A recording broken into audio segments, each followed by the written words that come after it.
Good morning friends, எல்லோரும் எப்படி இருக்கீங்க? இன்றைக்கி என்ன வீடியோவில் பார்க்க போகிறோன்னா ஃப்ரெஞ்ச் ஃப்ரைஸ். அதுவே நான் 2-3 மாடல் பண்ணியிருக்கேன். எல்லாமே ரொம்ப டேஸ்டியாக வந்தது. சரி, உங்கள் கூட அது ஷேர் பண்ணலான்னு சொல்லிட்டு தான் இந்த வீடியோ. வாங்க வீடியோக்குள்ளே போகலாம். ஃபஸ்ட்டு மண் உருளைக்கிழங்கு வாங்கிக்கோங்க. அது ஒரு 1/4 மணி நேரம் தண்ணியில் போட்டு வைங்க. இருக்கிற மண்ணெல்லாம் நல்லா க்ளீனாக கழுவி எடுத்துருங்க. அப்புறம் உருளைக்கிழங்கு நல்லா குண்டாக நீட்டாக இருக்கிற மாதிரி பார்த்து எடுத்துக்கோங்க. அதுக்கப்புறமா தோல் சீவிட்டு உருளைக்கிழங்குடைய 4 பக்கத்தையும் கட் பண்ணி எடுத்துக்கோங்க. நடுவில் ரெக்டாங்கிள் ஷேப்பு நமக்கு கிடைக்கும்.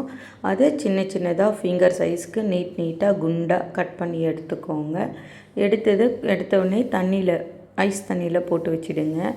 ஏன்னா அது கருப்பாகாமல் இருக்கிறதுக்காக அப்படி சொன்னாங்க.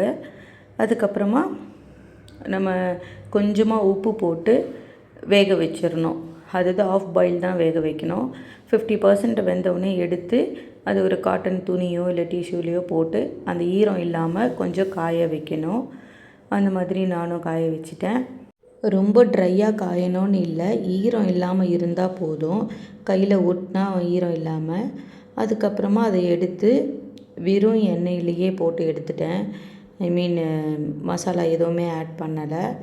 ஒரு ஆஃப் பாயில் அளவுக்கு அதை வேக வச்சு எடுக்கணும். ஏன்னா ஆல்ரெடி 50% வேக வச்சிட்டோம். இதுவுமே சும்மா அப்படி போட்டோடனே கொஞ்சம் நேரத்தில் எடுத்துடணும்.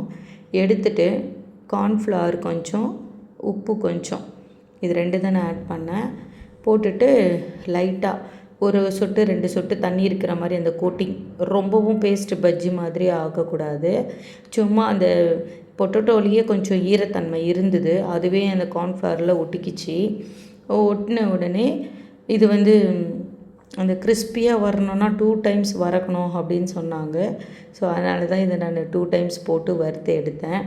நல்லா இருந்தது டேஸ்ட்டு. இல்லை, இது உருளைக்கிழங்குல இது ஒரு விதமாக செஞ்சு இதுக்கு ஃப்ரெஞ்ச் ஃப்ரைஸ்ன்னு பேர் வச்சிட்டாங்க. சரி, ஓகே. நம்ம சின்ன வயசுலேருந்து பொரியல் தான் சாப்பிட்டு இருக்கிறோம். இந்த மாதிரி நான் செஞ்சது கிடையாது. இதில் கொஞ்சம் நான் மிளகுத்தூள் தூவிக்கிட்டேன் காரத்துக்காக. நமக்கு வேணும்னா அவங்கவுங்களோட டேஸ்ட்டுக்கு ஏற்ற மாதிரி மிளகாத்தூள் கூட அதில் போட்டுக்கலாம். ஸோ இவ்வளோ தான் ஃப்ரெண்ட்ஸ். ஃபஸ்ட் டைம் செஞ்சேன். இது 50 ருபீஸ்ன்னு சின்ன பாக்ஸில் பசங்க வாங்கி சாப்பிட்டப்ப நான் நினச்சேன், அட பாவி, 1 கிலோ உருளைக்கிழங்கே வாங்கிடலாமே, இதை போய் தனியாக காசு கொடுத்து வாங்கி சாப்பிட்றீங்களே அப்படின்னு தோணுச்சு. அதனால் அதை நான் இதான் ஃபஸ்ட் டைம் ட்ரை பண்ணி பார்த்தேன். நல்லா வந்தது. அடுத்த மாடல் என்ன பண்ண போகிறோன்னா, உருளைக்கிழங்கை அதே மாதிரி சேம் வாஷ் பண்ணி கழுவி எடுத்துக்கிட்டு வேக வச்சு எடுத்துக்கிட்டேன். அதை பாயில் பண்ணிவிட்டு தோல் உரிச்சிட்டு நல்லா மசிச்சு விட்டுக்கிட்டேன். இதுவுமே ஃப்ரெஞ்ச் ஃப்ரைஸ் மாதிரி தான். பேர் என்னென்னலாம் தெரியல, பட் நான் செஞ்சு பார்த்தேன். எனக்கு ரொம்ப சூப்பராக இருந்தது. உப்பு, கார்ன்ஃப்ளவர், கொஞ்சோண்டு வெறும் மிளகாத்தூள், கொஞ்சம் அரிசி பவுடர், இது மட்டும் போட்டு நல்லா டைட்டாக பிசைஞ்சிக்கிட்டோம்.